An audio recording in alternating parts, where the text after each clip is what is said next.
अभी तो बेचारे इजरायली बंकर से बाहर आए थे 40 दिन के बाद।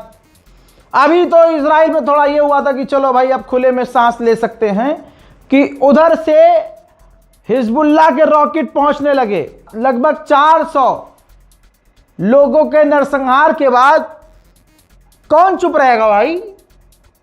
हिजबुल्लाह ने जवाबी कार्रवाई की और रात को मिसाइलें दागना शुरू की। पूरे इजराइल में सायरन बजना शुरू हुआ। हालांकि वो ईरान की मिसाइलों की बात अलग होती है, उसका जलवा अलग है। ये वो मिसाइल है, ये रॉकेट है।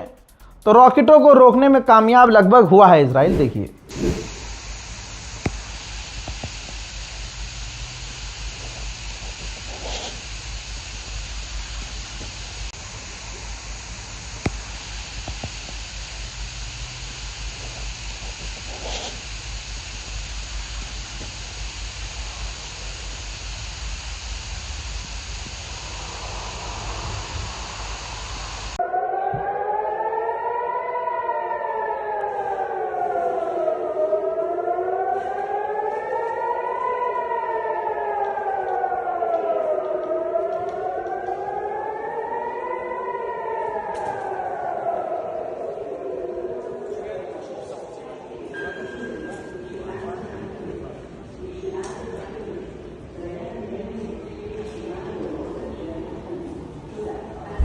हालांकि सायरन घंटों तक बजते रहे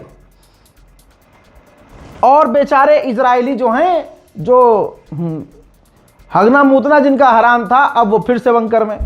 उधर कुवैत ने आधिकारिक तौर पर इल्जाम लगाया और कहा कि या तो ईरान ने हम पर हमला किया है या तो ईरान के किसी समर्थक ग्रुप ने हम पर हमला किया है।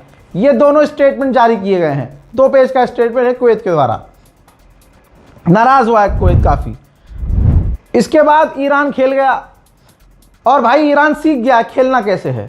ईरान ने तुरंत जवाब दिया, तुरंत कह दिया कि हमने और हमारे किसी संगठन ने कुवैत पर हमला नहीं किया। जापान का सबसे बड़ा अखबार, सरकारी अखबार है जापान टाइम्स ने क्या लिखा है देख लो, आप पढ़ लो। पढ़ता तो इतना आता ही होगा। जापान टाइम्स ने लिखा है कि अचानक से डोनाल्ड ट्रंप ने ब्रेक जो लगाया और अपने फैसले बदले, यह दिखाता है कि ईरान बहुत ताकतवर है और अमेरिका की भी ताकत की, ट्रंप की भी एक ताकत की लिमिट है।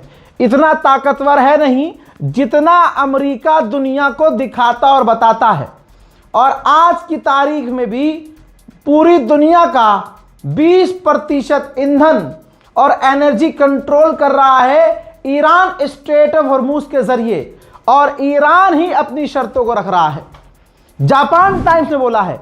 यानी जापान के लोगों को यह बात समझ में आ गई है कि ईरान शेर है, लेकिन हमारे बीच सिर्फ नफरत से जल रहे सुअर के बच्चे हैं। नहीं ईरान नहीं, फिर उनको बाबा भाई ईरान ताकतवर नहीं है, फिर कौन ताकतवर है?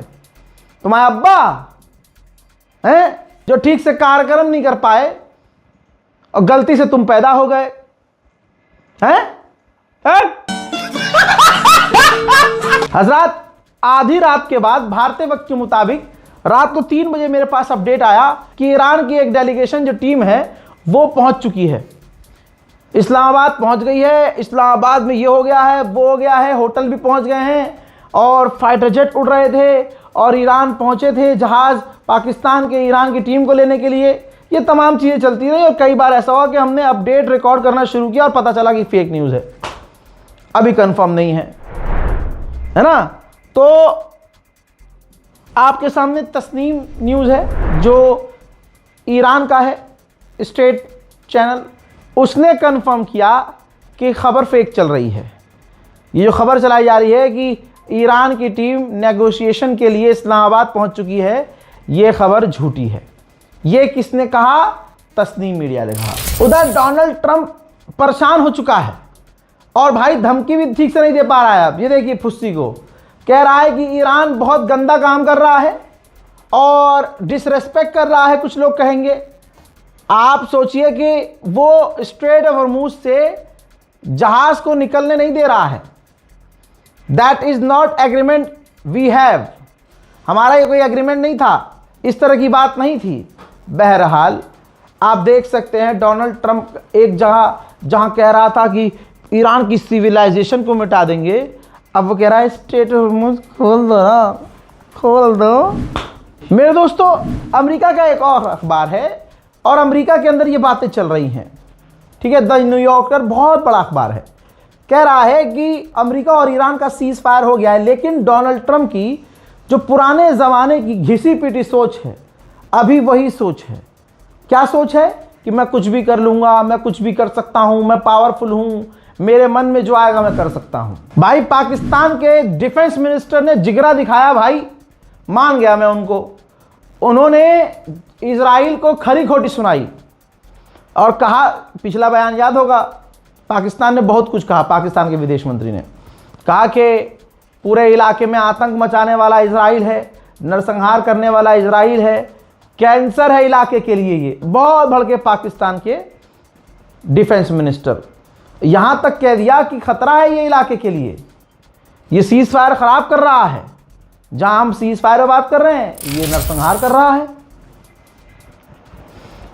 अब दोस्तों, पाकिस्तान के इस बयान पर प्रधानमंत्री का दफ्तर, प्राइम मिनिस्टर ऑफ इजराइल, भाई रिएक्शन देता है तुरंत। कहता है पाकिस्तान के डिफेंस मिनिस्टर ने जो इजराइल के लिए गंदी और घटिया तरीन बातें कही हैं, वो ऐसा स्टेटमेंट है कि हम किसी भी गवर्नमेंट से कबूल नहीं कर सकते, किसी भी गवर्नमेंट की ऐसी बातें एक्सेप्ट नहीं कर सकते, स्पेशली वो जो क्लेम करता है कि हम न्यूट्रल हैं और हम शांति चाहते हैं।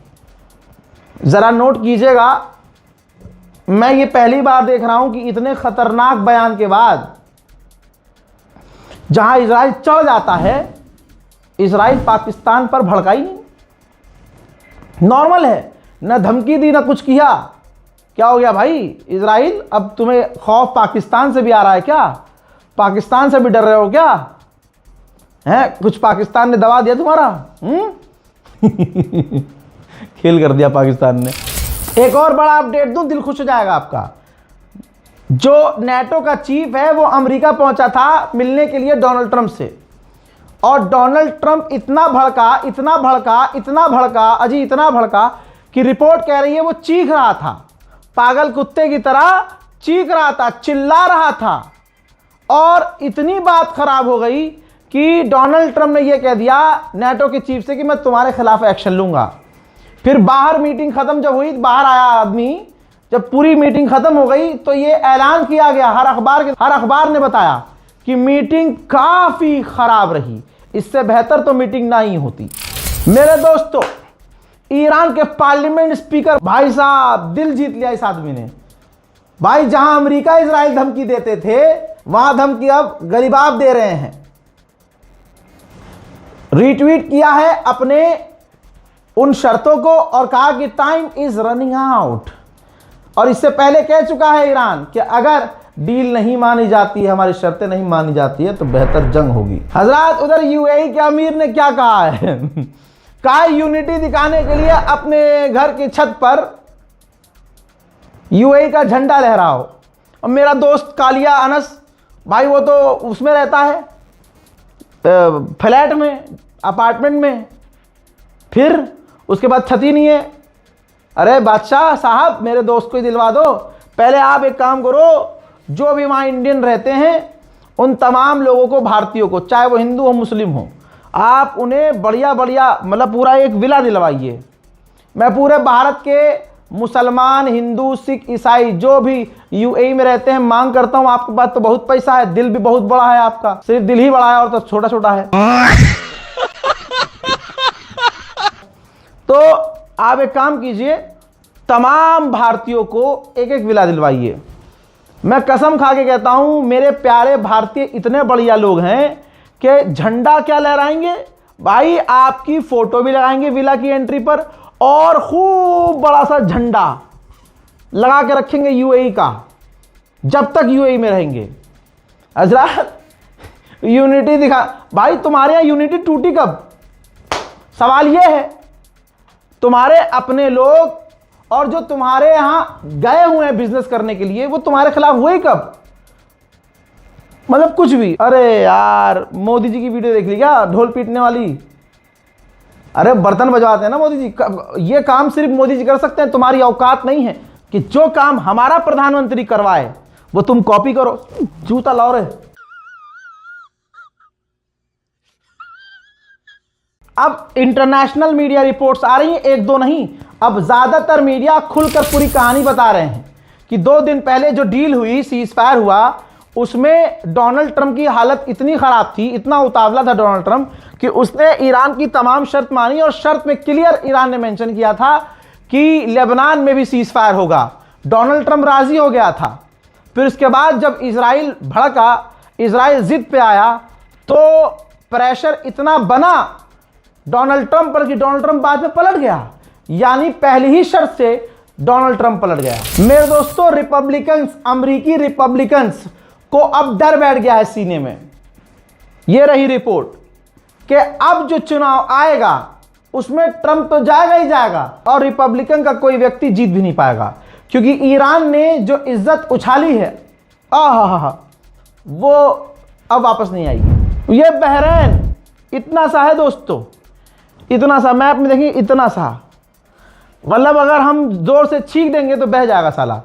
और बातें देखो इसकी, सही पिटाई है। कह रहा है बहरीन हमें मुआवजा चाहिए, हमारा जो नुकसान हुआ है मुआवजा दो और ईरान को सजा मिलनी चाहिए। मतलब आप इनका खौफ देखिए, अभी भी ये हरामजादे ये नहीं बोल पा रहे हैं कि जंग अमेरिका ने शुरू की, अमेरिका हमें मुआवजा दे, अमेरिका के डिफेंस सिस्टम बेकार साबित हुए, हथियार बेकार साबित हुए, पूरा मुआवजा अमेरिका दे ना। ईरान पे चढ़ेंगे क्योंकि ईरान कुछ कहता ही नहीं है। ईरान भाई को भाई मानता है, ठीक है। अगर भाई ना मानता तो अरबों को दिखा देता। अभी तो सिर्फ ट्रेलर था ईरान का। हज़रत शहीद खामनाई का 40वां था। आप देखिए, इंसान को इंसान होने की ज़रूरत है हक से प्यार करने के लिए। जो चर्च है, चर्च ईसाइयों का चर्च तेहरान में, उसके अंदर जनाब खामनाई के जो है 40वें पर प्रोग्राम रखा गया। लोगों ने शोक, ईसाई समुदाय ने शोक व्यक्त किया अपने धार्मिक स्थल पर। और सुनना चाहोगे गोदी मीडिया मेरे मुंह पे? अब सुनो अमेरिका का मीडिया क्या कह रहा है। द इकोनॉमिस्ट ने छापा है, ईरान अमेरिका की जंग में डोनाल्ड ट्रंप सबसे बड़ा लूजर है, सबसे बड़ा लूजर। अमेरिका का अखबार साफ लिख दिया है टॉप पर अपने कि Donald Trump is the world's biggest loser. इस जंग का सबसे बड़ा लूजर डोनाल्ड ट्रंप। इसी तरह से इजराइल का सबसे बड़ा अखबार हारेट्स, जिसने लिखा है कि डोनाल्ड ट्रंप पीछे हो गया है, यानी अमेरिका पीछे हट गया है और ईरान भारी पड़ा है और ईरान अब बातचीत के जरिए एक नया कानून बनाने वाला है जो उसको फायदा पहुंचाएगा। अब आइए थोड़ा ईरान का नुकसान जान लीजिए। ईरान में 3000 लोगों की शहादत कंफर्म की गई है। हज़रत अप्रैल के महीने में रशिया ने अपने तेल से डबल पैसा कमाया है। जितने लोग रशिया से दूर थे, तमाम देशों ने रशिया से भर भर कर तेल खरीदा है। ब्रिटेन ने भी अमेरिका इजराइल के मुंह में मुंह दिया और कह दिया कि इस सीज फायर की बात में, डील वाली बात में, ईरान जो बातें रख रहा है उसमें, इस डील में लेबनान भी शामिल होना चाहिए। इजराइल जो लेबनान पर खतरनाक हमले कर रहा है, यह सरासर गलत है। उधर कनाडा ने भी झटका दिया इजराइल को और अमेरिका को, कहा कि यह जो लेबनान पर बड़े हमले कर रहा है, लेबनान पर इजराइल जो लगातार खौफनाक हमले कर रहा है, हम इसकी निंदा करते हैं। मोहतरम हज़रात, पूरी दुनिया में ऐलान हो चुका है और ऐलान ये किसी ने नहीं किया है, सबको दिख रहा है, सबको पता चल चुका है, सबने ये जंग अपनी आंखों से देखी है, सबको पता है कि अमेरिका बुरी तरह से हारा है। मेरे दोस्तों, इस रिपोर्ट को शेयर कीजिएगा, चैनल को सब्सक्राइब जरूर कीजिएगा। मैं हूं रजा और आप देख रहे थे रजाग्राफी अनस्क्रिप्टेड। जय हिंद।